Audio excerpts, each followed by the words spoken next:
hope you're as excited as I am to get started using Nimbella Commander. In this video, we'll show you how to start building your intricate tools while inside of Slack. Commander allows you to build and run your custom serverless functions, called commands, right inside of your Slack workspace. There are 3 steps when creating a command. 1. Make sure you have the correct admin rights to create commands inside your Commander app. Do this by running /nc app admins.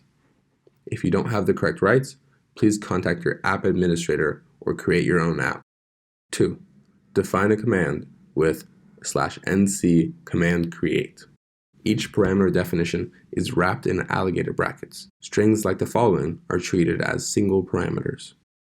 Let's take our newly created command and redefine its parameters with /nc command params. Give our command an optional parameter by wrapping a traditional parameter in square brackets.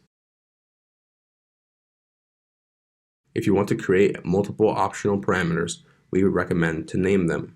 Insert -arg into a square bracket to create an option flag, and you can also insert a parameter value into the square bracket afterwards.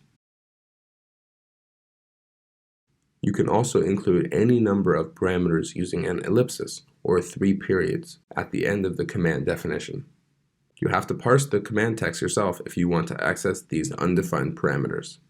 If you use this method, you can't use any other optional parameters.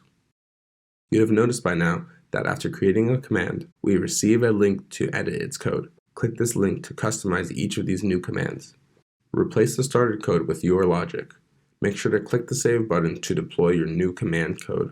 This is where Commander automatically separates your parameters for you. If you change your commands definition with commands param, your updated parameters will not be separated out. You can always access parameters and secrets easily inside your commands using params.yourParameterName and secrets.yourSecretName.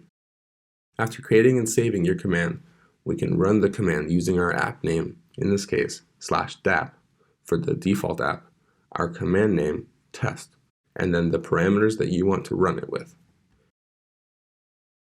If you do not provide a parameter when required to by your command definition, or provide too many, Commander will give you an error. Say you end up messaging someone else, using other commands, or just generally can't be bothered to find the link to edit your command code, you can easily request another refreshed link using /nc command code. This will give you another link to access the editor inside your favorite browser. These links expire in 24 hours, so request a new one whenever you'd like. We've created, edited, and ran our command, but now we're done with it. Let's delete the command using /nc command delete. Commander tells us that our command is now deleted, and if we list our commands, we can now see that the command is missing from our app. Creating your commands is an essential part of Nimbella Commander. We've gone over the basics of managing commands. Please review the full documentation linked in the description below.